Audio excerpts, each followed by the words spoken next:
welcome everybody to the first Mountain Voices event. Thank you so much for being here. It's great to see your faces and see your names here.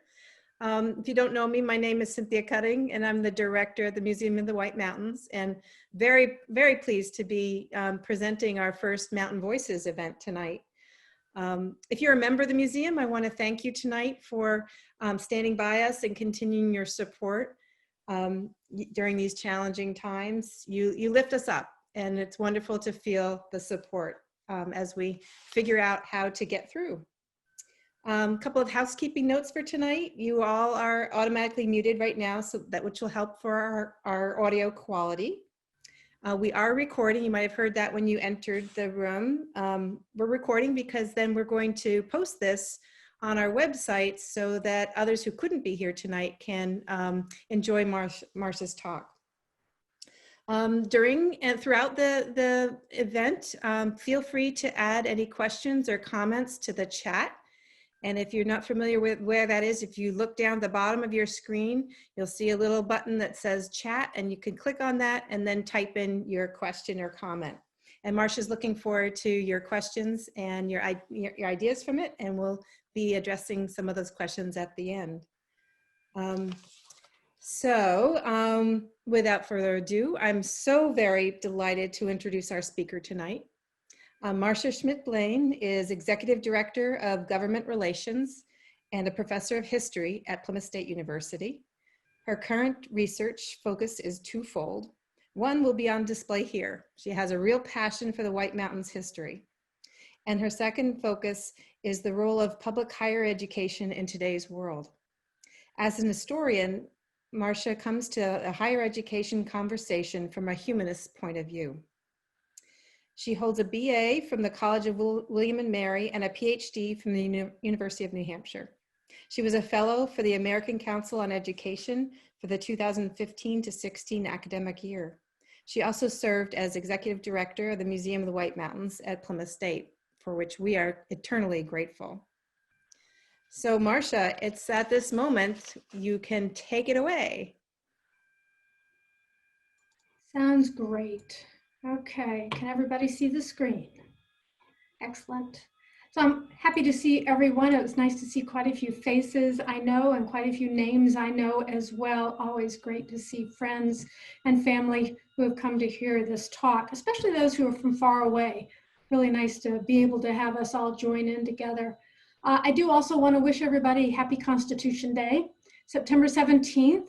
All the college campuses across the United States who receive any federal funds celebrate Constitution Day around September 17th of every year. And this, of course, is a very special year. There are a lot of different parts of the Constitution that are being celebrated. This year on Plymouth State's campus, we're highlighting the amendment that gained women, or at least some women, the right to vote. So this particular talk is based upon the very first, the inaugural exhibit at the Museum of the White Mountains, and that was called Passing Through, the Allure of the White Mountains. At the very end of this talk, there's a slide that will give a link to you, and you can go and learn more about what was given in the exhibit. And you can also read the catalog, which contains a lot more of the information that I'll be touching on tonight.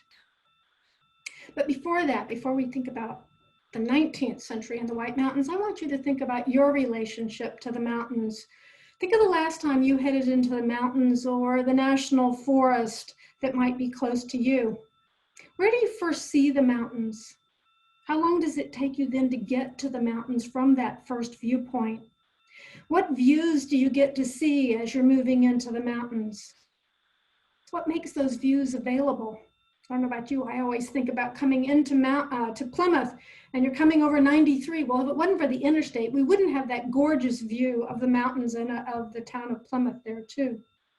But then think a little more deeply. What feelings do the mountains invoke in you? How do they make you think about the world differently or think about your place in it? How does it help you make meaning out of your life and what you do? Does it give you recreation? Or perhaps some recreation as well. What's your purpose for heading into the woods? And I want you to think about that as we're talking about 19th century individuals as well. So we're going to be starting first looking at those who traveled by foot, on foot and by horse. But all those questions I just asked you are completely pertinent to those who were traveling in the 19th century. Their answers would have been completely different from yours, but they also would have been similar in shape. Today we travel to the White Mountains easily. We can reserve really comfortable accommodations and dining options. Well, we can, except during a pandemic, of course. But the idea of traveling to enjoy nature was virtually unknown before the early 19th century. In the 19th century, as industrialism expanded and the cities became more crowded, the natural world became attractive to large numbers of Americans as an escape, as a place to find themselves, as a place to think more deeply for the very first time. So let's explore tourism in the White Mountains by starting with the earliest tourist. By the way, they didn't call themselves tourists. They were travelers. If they liked hiking, they called themselves trampers. They were almost always wealthy or supported by the well-to-do. Most were very influenced by ideas of romanticism or its offshoot transcendentalism.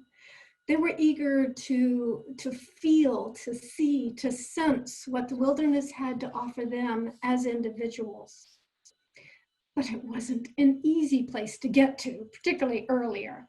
So let's look at some of the travels in the White Mountains.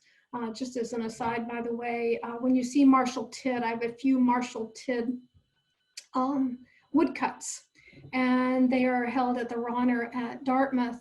And he made these woodcuts to be used by Lucy Crawford in her History of the White Mountains in one of her editions, and she never ended up using them. They're fabulous, so it's really nice to be able to use them. But this gives you an idea of the extreme difficulty of getting through Crawford Notch, even after they were beginning to travel through there on a regular basis.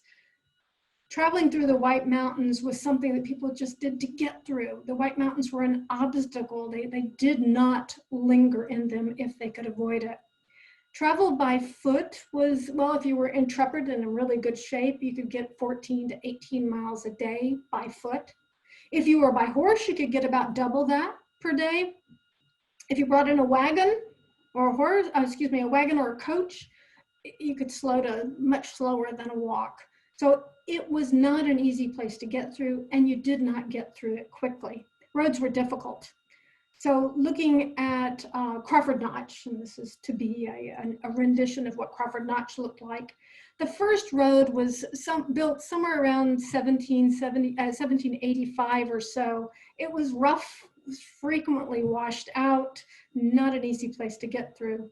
But New Hampshire recognized that there were commercial opportunities to get people from Montreal or Vermont or the western part of the state down to Portland or Portsmouth. And so they built the New Hampshire, the 10th New Hampshire Turnpike. It was completed in 1806, right through what we now call Crawford Notch. And they did it for commercial reasons. It was not built for tourists. It was built as a place for commerce to move through.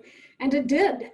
Sometimes there would be hundreds of wagons slowly making their way through Crawford Notch with the idea of getting through the mountains. But a few travelers, mainly some scientists and those well-to-do individuals, a tiny number of people, began coming to the mountains to explore the geology or the botany of the area, or just to enjoy it. Ethan Allen Crawford and his father built inns at both ends of the notch, about 12 miles apart. And then they began building trails up Mount Washington, which was everybody's, that's where they wanted to go. That was their ultimate aim. And they opened Crawford Path in 1819, the oldest path in the White Mountains. A friend of theirs, Samuel Willey, moved his family to the middle of the notch in 1825, and he opened an establishment for guests. So there were inns established for commercial purposes at all ends of the notch and in the very middle as well. To get the tourists to come took a disaster. This is another Marshall Tidd woodcut. The Willie Slide. If you don't know about the Willie Slide, I actually have an article coming out in Historical New Hampshire in the next couple of weeks, and it will tell you a lot about the Willie Slide and the long-term legend, but let me give it to you very briefly. The summer of 1826 had been unusually dry, like this summer. The soil was parched down to the bedrock. On Monday, August 28, 1826, the heavens opened and there was a torrential downpour for hours and hours, lasting well into the night. In the narrow valley that was in the middle of what is now Crawford Notch, the rain-soaked Saco rose to dangerous levels, and the mountainside let loose all sorts of mudslides, not just the one that we're going to talk about in particular, mudslides all throughout Crawford Notch. The Willie family, which at that point consisted of 2 parents, 5 children, and 2 hired hands, lived in the Notch, miles from their nearest neighbors. At some point in the dark, pitch dark of night, they heard the roar of the rising Saco, and they could hear the sound of mudslides coming towards them. Because none of the Willies survived the avalanche, we don't know exactly what happened next, but it's clear that the family ran out into the night and were killed in the landslide, crushed. It's also clear, though, that oddly, their house survived. Behind their house, there was a large boulder, and as the mudslide came down the mountain, it split around the boulder, went completely around the house, met up again in the front, and continued its path of destruction beyond there. Had the Willies stayed inside their home, they would have been safe. Instead, they all perished in a manner that drew national attention and brought a growing number of tourists to see and imagine what had happened here in the White Mountains. The Willie Slide, it was so macabre, so tragic, brought the educated, the readers, the wealthy to see where that tragedy had occurred. They wanted to feel the area. They wanted to try to experience those final moments, to contemplate life and mortality. Well, one person who came was Thomas Cole. Thomas Cole was a young painter at this point in time. You may know him now for many of his allegorical paintings. Personally, I really like his early work best, and this is one of his earliest. His patron, one of his patrons, but the patron that we know best for this story is Daniel Wadsworth of Hartford, Connecticut. Daniel Wadsworth was attracted by the Willie Slide. He heard what had happened, and he came up to New Hampshire in 1826, in late 1826, to see. He sent Thomas Cole up there the next year to see what had happened in the mountains. And I'm going to quote more than I will later in the talk from Cole's journals, in part because it's Thomas Cole and that's kind of cool, but really so that you can get an idea of what travel was like in the 1820s. So in 1827, Cole came up to the White Mountains for the first time after what he called a dreary and uninteresting ride to the mountains in late July. He was overwhelmed by the beauty and the tragedy of what he beheld in the valley where the Willies had died. It is here, he later wrote, in such sublime scenes that man sees his own nothingness, and the soul feels unutterably.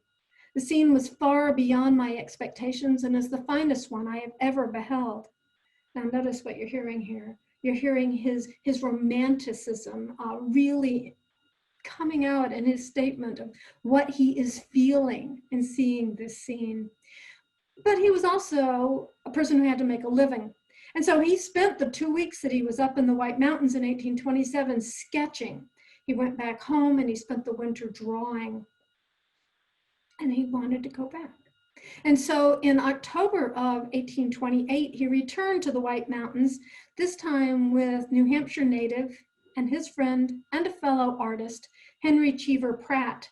They both kept journals during their trip to the mountains.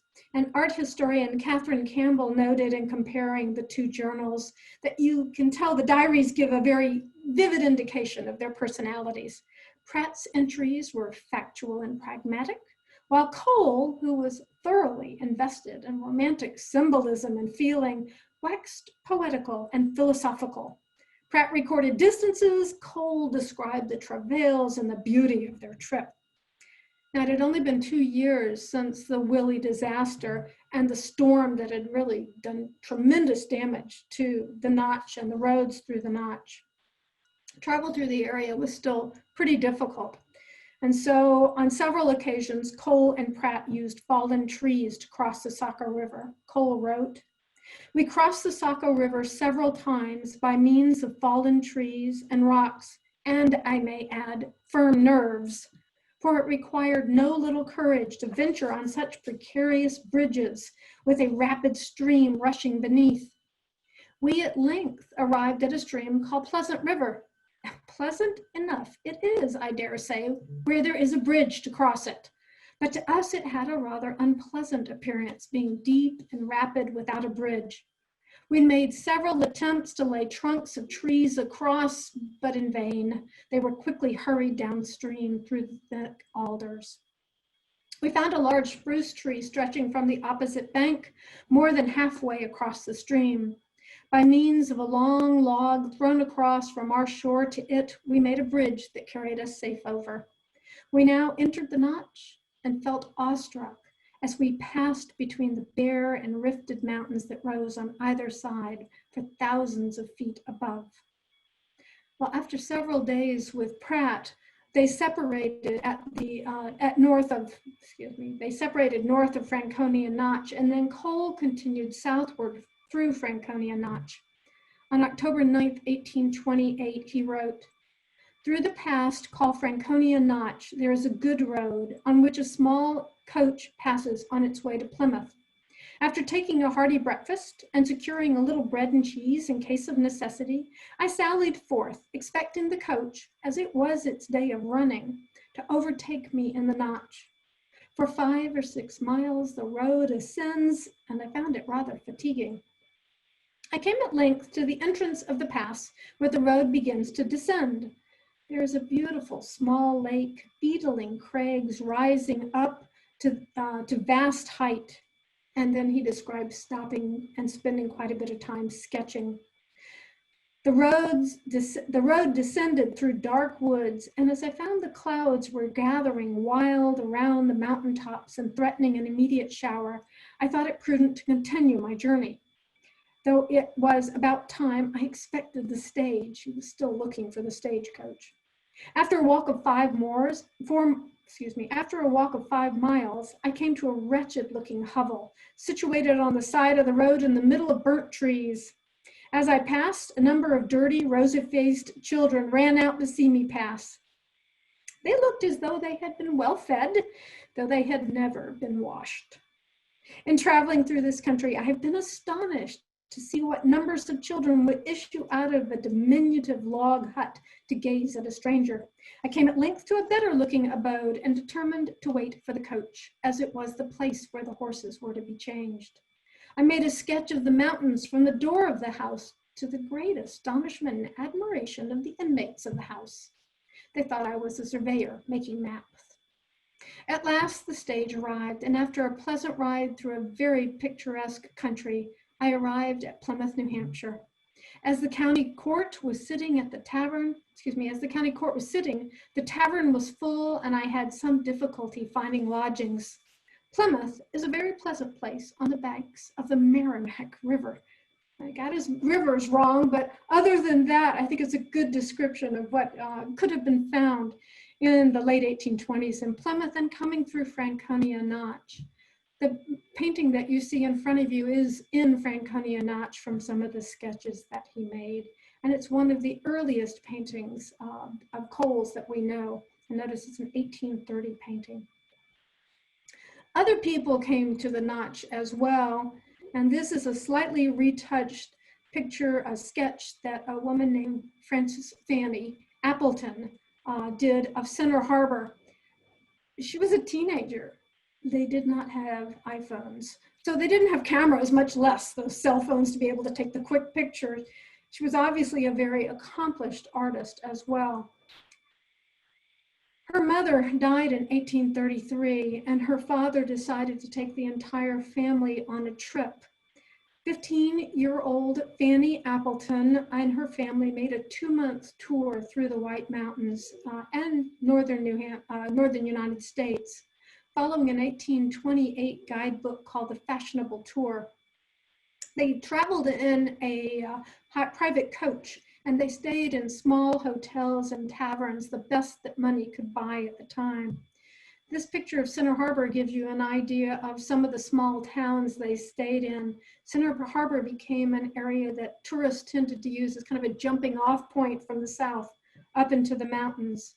And Fanny filled an entire sketchbook with beautiful sketches of her trip. Here's her coach. And it looks to me like she's traveling along a corduroy road where they laid down logs to be able to travel over. Not smooth road, but if you're going through a swamp, it's far better than getting stuck in the swamp.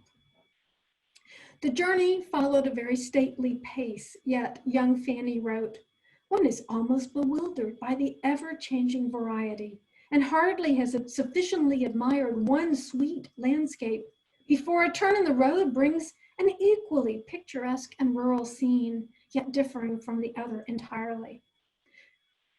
Fanny Appleton was part of a very wealthy family. Her father was a well-educated and prominent businessman from Haverhill, Massachusetts. He was also a US congressman at the time.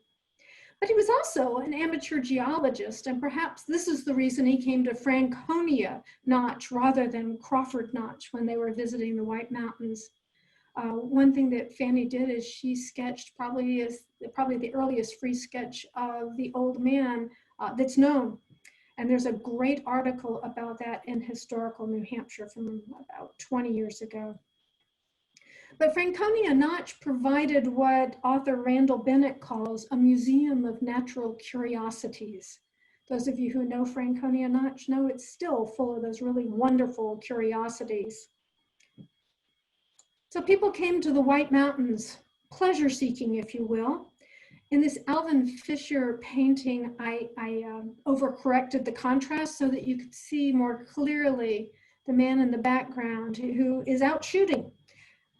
In 1829, the Crawfords built another inn right at the gate of the Notch, and it's probably from the porch of the Notch house that this painting, or the sketch for this painting, was drawn. Thomas Crawford ran the Notch house, and you can really see from this the expansion of the Crawford inns. They now had 3 inns in the Notch area, and were making money from the tourists who were coming up to see the disaster that had occurred to the Willies, and then beginning to expand their view as to what was available and to look at. Let's go to the other side of the mountains for a second, because there were also other places where inns were being built. Not only the Crawfords, but on the other side of the mountains, the Lafayette House was built in Franconia Notch. Notice the tavern or inn sign that's right here. In 1835, the Gibbs brothers opened Lafayette House in Franconia Notch, and their aim was to catch these new pleasure travelers coming through. The house was immediately popular. During its first summer, English visitor Harriet Martineau noted that the hotel had grown in the woods 13 weeks before, and yet we were very far from being amongst its first guests. The Gibbs were savvy businessmen who hit upon a profitable business. They commercialized the mountains, they monetized the views, if you will. They increased the value of the inns, the souvenirs, and the particular sites. They were really beginning the commercialization of this area. By 1840, in 1840, I have another quote, and this time from 16-year-old Mary Hale and her family. They had traveled up the Connecticut River, and then from the north had come down into Franconia Notch. By the way, she talked about Franconia, the lovely village of Franconia, as a very pleasant town with a very large iron establishment. It's easy to forget that today. They then took the very hilly road, she said, and approached Franconia Notch from the north. During her stay at the Lafayette House, the family hiked Mount Lafayette, excuse me, the Lafayette House. They hiked Mount Lafayette, and she wrote, "The ascent is laborious, but easily accomplished if done moderately. I arrived at the top of the mountain first, went above vegetation. The prospect was delightful." The views really captured her imagination. Her party continued their excursion, traveling from the base of Lafayette to see all those natural curiosities we just talked about, the old man, the basin, the flume, etc. So this is another, in this case, watercolor by James Cabot. But here's an actual picture. It's a daguerreotype. This daguerreotype was done by Samuel Bemis, 1840, 1841. And it's really a good indication of the number of travelers that are beginning to come to the mountains, but also an indication of what you can deal with here. Here's the road going into the notch from the south. So more travelers were arriving, and they were coming because they were hearing about the Willies, because they were beginning to see some of the paintings and drawings that were out there, and they were also beginning to read about it. I don't want to give short shrift to the writings that really extolled the beauties of the White Mountains. In 1832, Nathaniel Hawthorne traveled in the White Mountains, probably staying in small, unsophisticated inns. He climbed Mount Washington. He visited, apparently, the Willie House. Now, he was an aspiring author in the 1830s and just beginning to make a name for himself. And he was the first writer to reimagine what happened with the Willies. He placed them at the center of a short story called The Ambitious Guest, in which a young and ambitious man dies totally anonymously with the Willie family. There are a lot of other authors I could mention and many, many poets, but I do want to point out Thomas Starr King's The White Hills. It was published in 1859, and his book is kind of a combination of a tour guide, a book of poetry, and really a romantic tutorial. He wrote so that those who were less classically educated could begin to know what they were supposed to be feeling and experiencing in the White Mountains. His book's really on the cusp of change between this group of very well-educated people and the more middling, democratized individuals who were coming. And so here's an example of a coach. I want to talk about coaches for just a minute. This looks so comfortable. The road looks so flat. It was not comfortable. The road was not flat. It was still a challenge to move through the White Mountains. It was also really expensive. Coaches on average, according to the Garvins, cost between 5 and 10 cents a mile for a stage. So if the average daily wage was $1, you're not going to travel very far on 5 to 10 cents a mile. The stagecoach was the way to get more comfortably into the mountains. You could bring more things with you. It also was, well, romanticized by those of us who never traveled in one. Even when we're talking about the famous New Hampshire coaches, the Abbott Downing coaches, it's still not that comfortable. You may be wondering, my goodness, there are women on the outside of this coach. You never would have seen a woman on the outside of the coach in the 1830s. But by the late 1830s, yes, they were beginning to come on the outside of the coach. Now, the quote I'm going to read you kind of matches this particular coach picture because it's also from 1874, but it gives you the idea of what it was like to ride in a coach.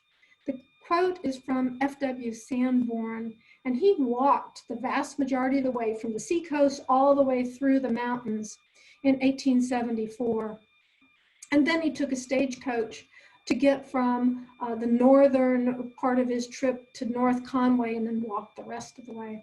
But here's what he wrote.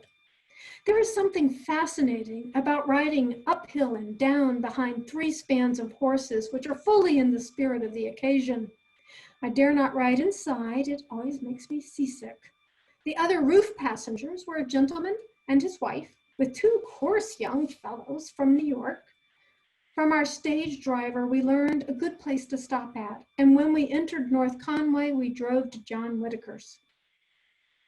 This ride down from the Glen House has been a grand experience. The distance was 20 miles. We started at 5 a.m., arrived at North Conway at 7 p.m.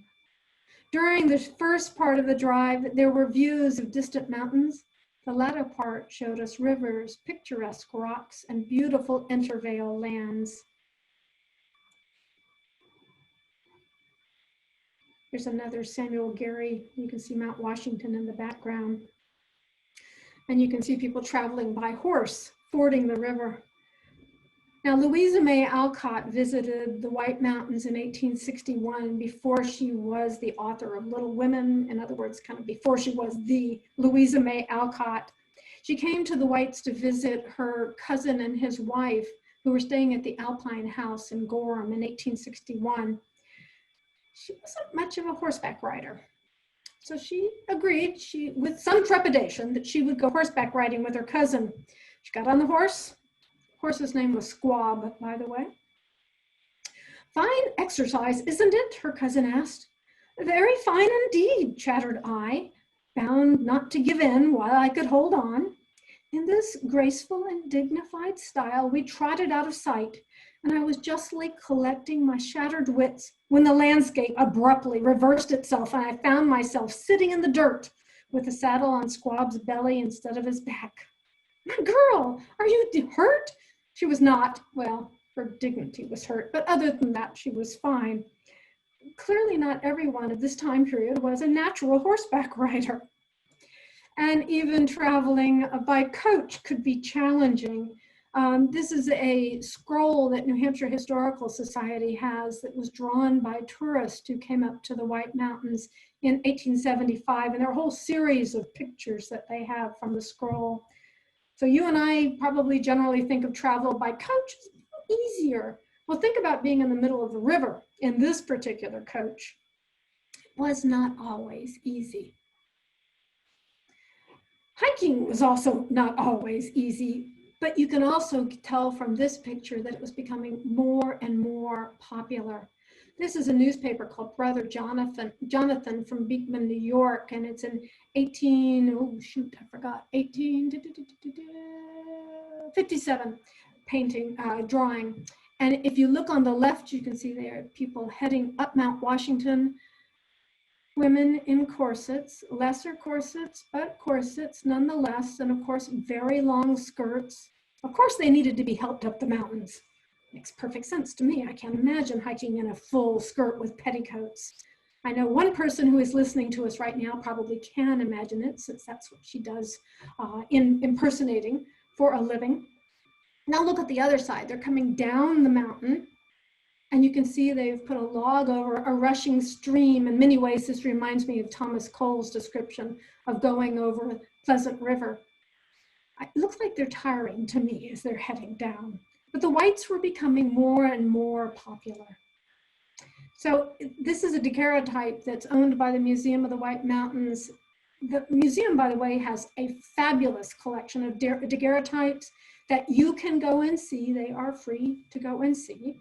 And I want you to look. This is Crawford Notch. Here is the road going through the notch. Now look behind the notch, and you can see the profile house was built. So you're beginning to see the growth of those larger hotels. They were interested in increasingly more comfortable accommodation. They wanted more amenities. So in 1859, the new owner of the Notch House tore it down and took over the profile house as well and built it up into a large hotel. So accommodations were becoming larger, amenities were increasing. There were other hotels. Here's an example of a advertisement broadside for the Flume House. And you can see that people were coming to the Flume House. They might have heard of Mr. Knight's establishment, and they wanted to see the flume, the cascade, pool, the basin, and of course, the old man of the mountain. And here is a painting from the top of Mount Washington by Ferdinand Richard. The goal of many, many people was to get to the top of Mount Washington. And Mount Washington had not only paths and trails up the mountains, but a bridle trail was added in 1840. I have seen it spelled B-R-I-D-A-L. It's B-R-I-D-L-E, as in horses. heading up the mountains. Much easier to get that way for a number of people. Now look at the very top of Mount Washington, and you will see that the Tip Top House and the Summit House were built. The Summit House was built in 1852 and the Tip Top House in 1853. I'm going to show you later on a menu from the Summit House. By 1854, they were combined under one establishment, one ownership. So that's horse and by foot. Let's look at by rail. One reason the Summit and the Alpine houses were built, along with many other new and expanded accommodations, is because the railroad arrived in the White Mountains in 1851. This is the White House Station, or Alpine House it was called later, in Gorham, and it was built by the railroad company. Travel became easier as this time-saving iron horse extended its reach from the cities into the White Mountains. Boston and Portland, Maine were connected by rail in 1842, and that same year rail reached Concord. So from Portland and from Concord, people could more easily make their way into the White Mountains. It would be a hard day of travel, but they could get from Boston all the way into the White Mountains in one day. The speed, the ease of transport meant that more people traveled. Imagine yourself as the proprietor of a hotel in the White Mountains. You're used to serving, a maximum of maybe 20, 30 people a day coming in. I mean, that would be a big night for you. Well, with the arrival of the rail, you may have 100 or more people suddenly descend upon your inn looking for a room. This is the days before reservations. There was no way to make a reservation. You just had to hope there would be space. So people would end up sleeping on cots in the parlors and out in the hallways until they ran out of cots. Increasingly, the people who came to the White Mountains were interested in focusing on pleasure for their travel. They were less interested in personal challenges, less interested in enlightenment. I'll give you an example. George Perkins was from Salem, Massachusetts, and he nicknamed himself the Bummer. The Bummer kept a journal of his diary in 1867 as he traveled through the White Mountains. He was a rather cocky young man. His journal was full of frank complaints and dramatic enthusiasms. And I'll quote him a number of times, but in this case, he's talking about his journey aboard the rail to Portland. He said, "The cars of the Grand Trunk Railway, oh dear. The shaking we got is fresh in our memory yet and confirms us in our determination to go home by any other route."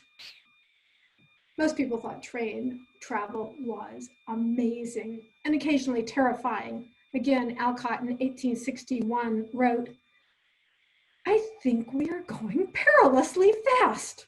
Predict smashery and meditate on the immortality of the soul."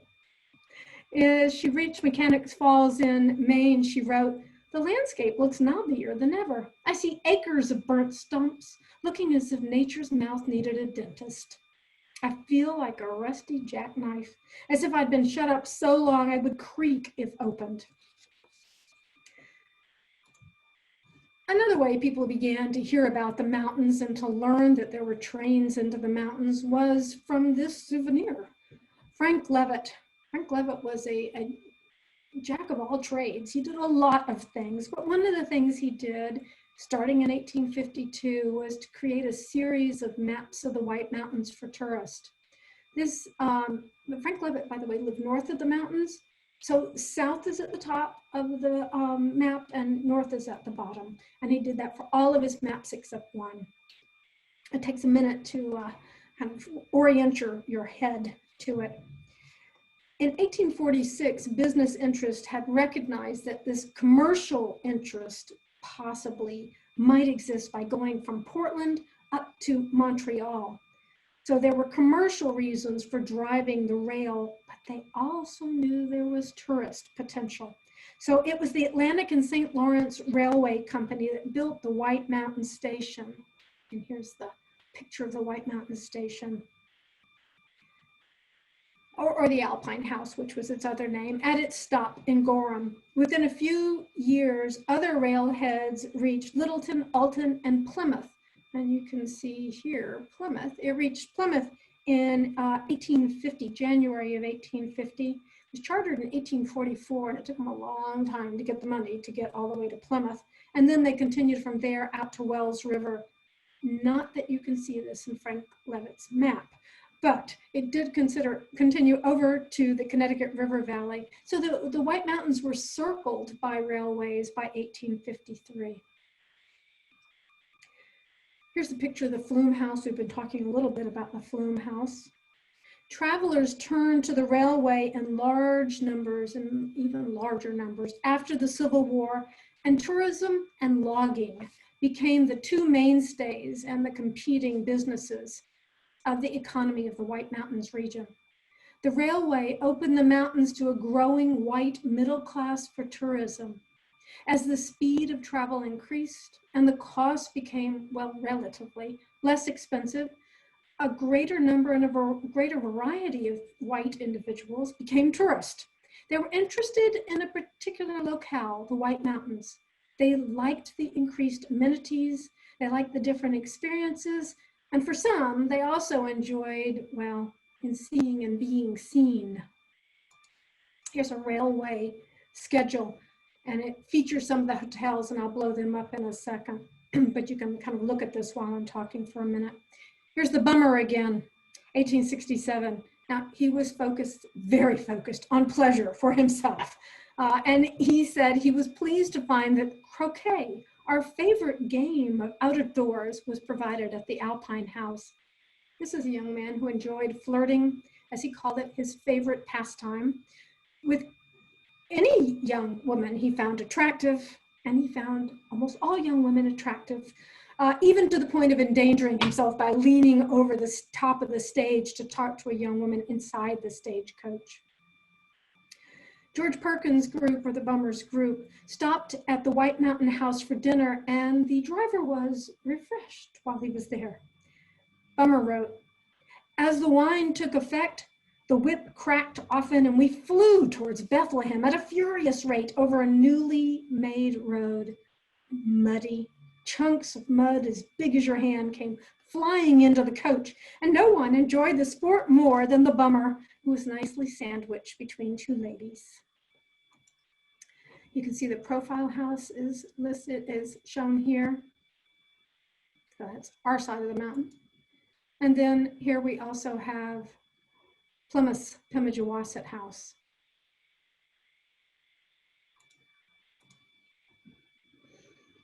By 1875, a railway was built through Crawford Notch. This is an area that had been considered completely forbidding before, without enough room to even get a horse through before. So this is quite an accomplishment. Now, here you're seeing a stereo view of the bridge that was built over Willie Brook. Frankly, I do wonder about this. This is about 1875. It's about the time that the bridge was built. Are we looking at trials that didn't succeed? Perhaps. It was a very difficult place to build. The grade between Bartlett and the Crawford House was very significant. The Crawford House was about 1,200 feet higher than the station in Bartlett. And look at this. I found this on whitemountainhistory.org. It's got a series of amazing stereo views that were done of building this particular railway. They were carving the rail bed out of the side of a mountain. All the work was done with hand tools and with horse-drawn carts. They did blast tons of rock away with black powder. Dynamite had been invented, but it hadn't reached the United States until about 1885. So this was all done by hand. And it brought more people into the mountains. As time went on, they began to get more and more elegant hotels built, and the fares also showed that. In 1859, you can see the different wines and drinks that were offered. I wish I could make this one bigger, because you can also, there was a huge number of different liquors and wines offered by 1873. Not everybody was happy with the changes they were seeing in the mountains. A correspondent wrote in July 1858's Boston Post, a really long article, but let me quote a tiny bit of it. He called his article, "The White Mountain Journey, 25 Years Ago and Today." And he said, 5 and 20 years ago, the trip from to the Notch from Boston occupied 4 whole days. The roads are worse now than they were then, because the railroads that skirt the eastern and western bases of the mountains have absorbed all the heavy transportation, and the turnpikes are bankrupt. Here's the Summit House menu that I mentioned. This is an 1879 menu. They're handwritten because it's the Summit House. What is going to get to the top of the summit to be turned into an elegant dinner could vary from day to day. And so they weren't publishing set menus, if you will. So now while I'm focusing on large, very well-known hotels, I want you to remember that many farmers were now recognizing that they could sustain themselves, especially in the booms and busts of the economy of the late 19th century, by taking in less well-to-do travelers. Their accommodations allowed many who otherwise would not have been able to afford to come to the mountains access to the beauties of the whites. One example of that, here's the Blair House in Campton. They're playing croquet. The bummer would have liked that.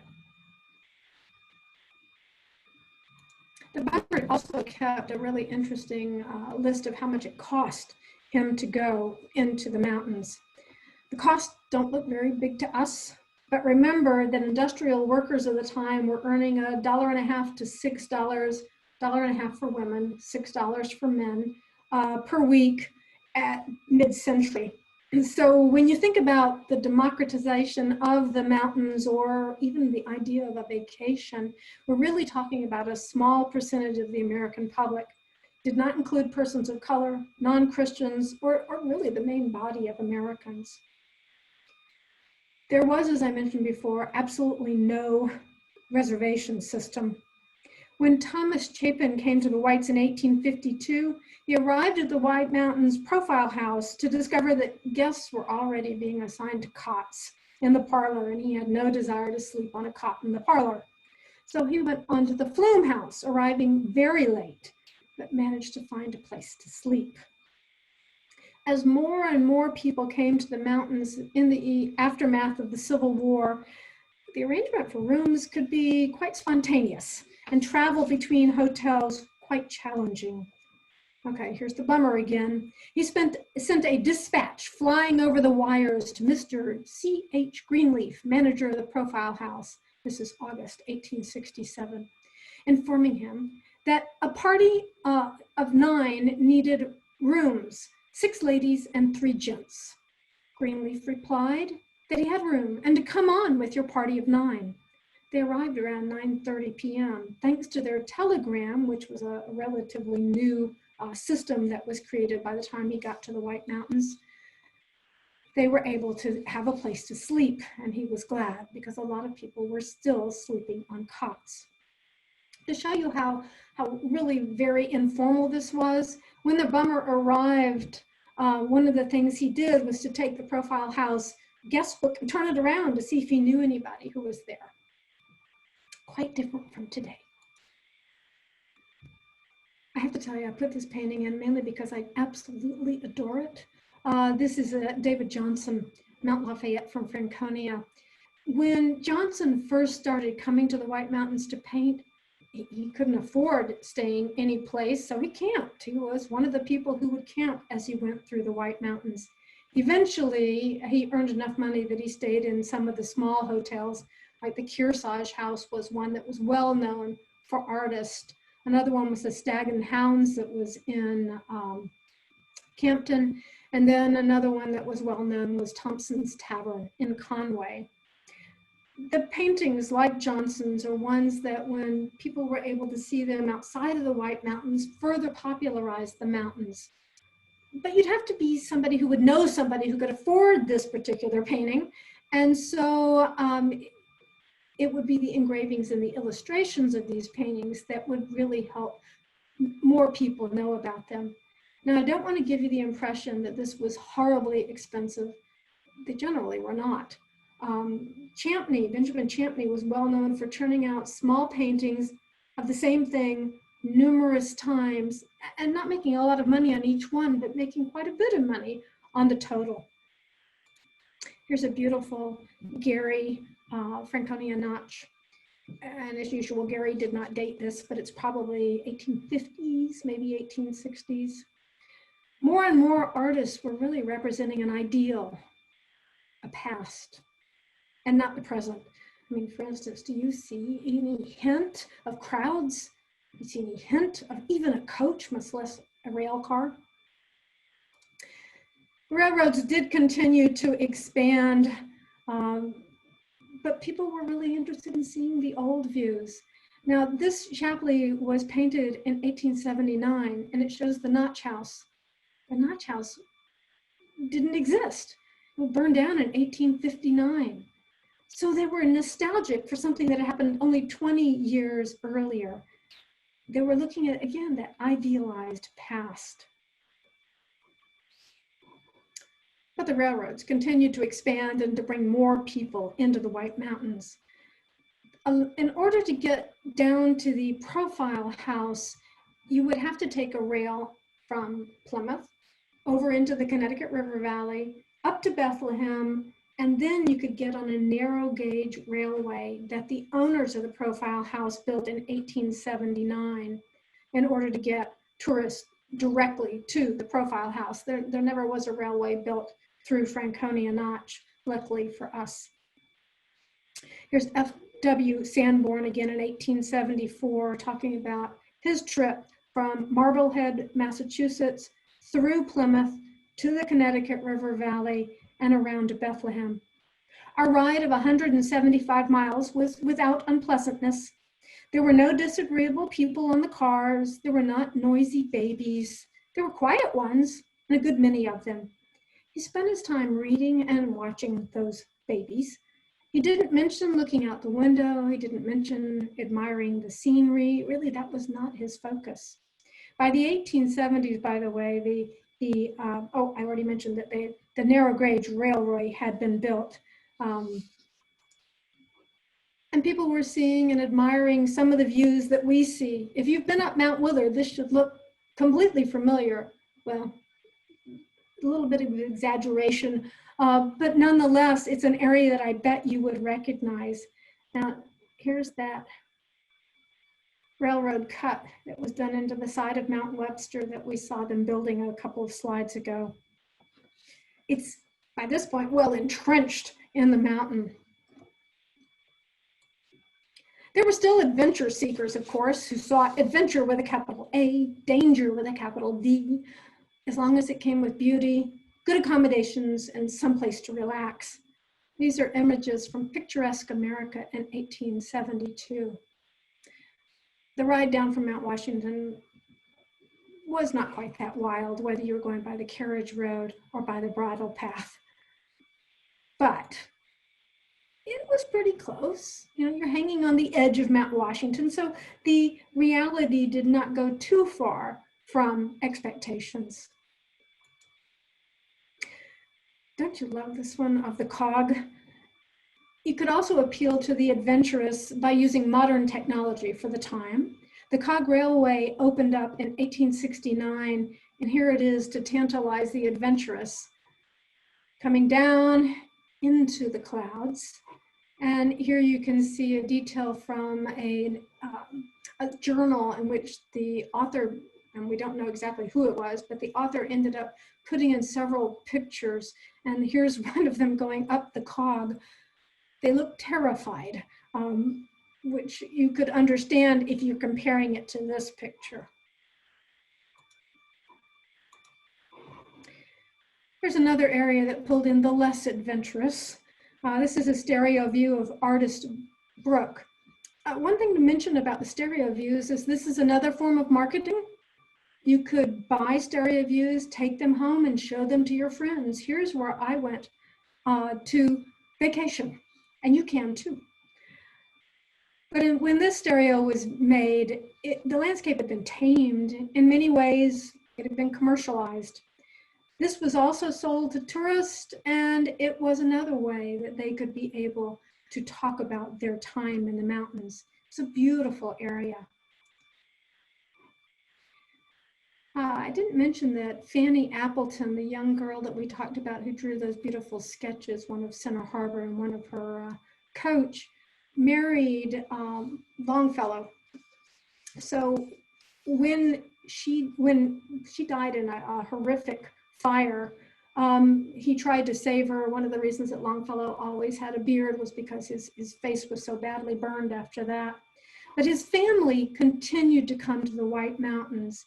And Samuel Longfellow, and really all the Longfellows, came and spent time up in the White Mountains, drawing, relaxing, spending time in the mountains. This is an 1886 drawing.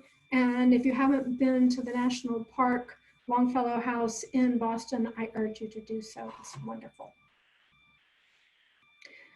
Here's an Edward Hill. Edward Hill was a native painting, a horseback rider on Echo Lake. Notice he's going through what looks like really wild country. Now look back here. That's the profile house. It's not quite as wild as it looked. What did an establishment have to offer? How exclusive, which of course was a euphemism for how restrictive it was the clientele. Small and large hotels tended to cater to different social groups. Rather than accepting what they might find at rural hotels, tourists brought their cultural expectations with them, and they looked for particular types of accommodations and entertainment. While many visitors still hope to have that emotional uplift and the enlightenment that we talked about earlier from their visit to the mountains, they also expected excellent, or at least acceptable food, more and more comfortable accommodations, and easier travel than ever before. And the railway followed. This is the Crawford House and the brand new railway that had been built. They didn't have the station yet. So this is the Crawford House in 1875, just as the railway arrived. In his 1876 Handbook for Travelers, Moses F. Sweetser wrote, "The rapid extension of the railways into the mountain district has substituted for the formerly arduous task of traveling from the point of a luxurious and rapid transit, while by lifting tourists on the higher grades, it affords better opportunities for outlooks. The traveler now traverses the savage defiles and ascends the rugged valleys while reclining amongst the cushions of the palace car, passing thus over ground that was formerly visited only by weary days of horseback riding on miry and rocky roads." Here's a fisherman. There are actually quite a few paintings of fishermen. At one point in one of the journals, one of the artists mentions that artists were really half artists and half fisher folk. In 1886, Charles Dudley Warner published The Pilgrimage, and he wrote, "The White Mountains are as high as ever, as fine and sharp outline against the sky, as savage, as tawny. No other mountains in the world of their height so well kept, on acquaintance the respect of mankind. Yet," he wrote, "something of the romance of adventure in a visit to the White Hills is wanting now that the railways penetrate every valley." People were traveling more and more for pleasure. More rail lines led to more hotels, more visitors, farmers hosted more tourists, entrepreneurs found a way to profit from the mountains and from the people who came to see them. Artists popularized the region's stunning physical beauty, and writers explained the best way to appreciate and experience life in the Granite State. As the 20th century approached, those who loved the mountains realized that they needed protection. The quiet and the beauty of the forest were under siege. But I don't want to leave you with the idea that this is a long-term negative. Industry had opened the mountains, yes, and made nature accessible to more than just the elite. The mountain landscape, though, had gained supporters, people willing to find a balance between use and protection. This set the scene for the new environmental movement of the 20th century, And the balancing act that created the Eastern National Forest, it's a balancing act that we are part of today. I'm happy to take any questions or comments you have. I know that if you want to use the chat function, Cynthia mentioned that before, and I really appreciate everybody's attention. Thank you. Oh, thank you so much, Marcia. Well, that was wonderful, wonderful. Rebecca's going to manage our questions if we have them coming in now. Yeah. I love those quotes, Marcia. That was so much fun. And I love your performance of them. I know at one point somebody said I was a frustrated actor, I guess. But I do think that anybody who's a teacher is. So Marcia, we have one question. What are your favorite sources for White Mountain history? That's a really good question. It kind of depends on what you're looking for. Catherine Campbell's Dictionary of White Mountain Artists, I always refer to. Certainly it's the best when you're looking for what kind of paintings were there. And there's a short section of daguerreotypes at the end and stereo views. But in terms of others, I love going back to the original sources. And so I love going and looking at the guidebooks. What were they telling you to go and see? What were you supposed to experience? I mentioned Thomas Starr King's The White Hills as an example, but there's a whole genre of guidebooks from the time period. And then the New Hampshire Historical Society also has a whole lot of letters that you can go in and read that are talking, people coming up to the White Mountains, seeing what's up here. And then I always mention, of course, the Museum of the White Mountains. Go to their collections. There are just such gems hidden in there. So second question, are there any railways or trains currently in use? Yes, there are. And in the fall, there's one called the Hobo Railway that comes from the White Mountains down to Plymouth. I believe, I'm not sure that it's going to run this year given COVID. But you could take dinner on it. You can travel back and forth. And it's particularly popular, as you can imagine, during the tourist season. There's also a rail on the other side of the mountain where they do, what's the Christmas book? What's it called? The Polar Express. So they also do a Polar Express on the other side of the mountains as well. And the cog still runs. And the cog, of course, thank you. And the cog still runs. If you haven't been up the cog, it's just amazing. We went up when they were still using coal. When we got to the top of the mountain, we were covered in ash. Do you know if the Lafayette dinner train is still around? That's another question. I do not. That would be good to find out.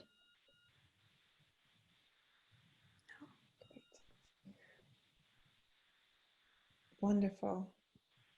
Well, thank you, everyone. Cynthia, actually, I have a question for you. I don't know if you want to talk about this now, but what are the plans for the museum reopening? Yes.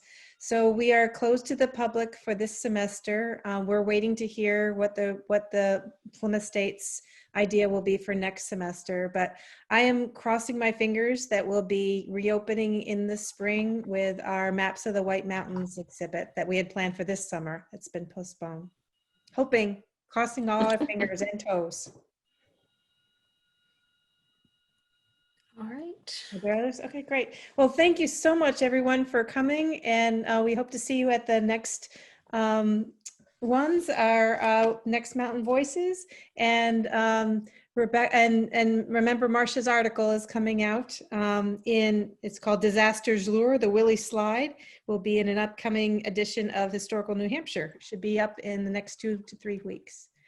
Thank you again for attending, and we hope to see you soon. Take care.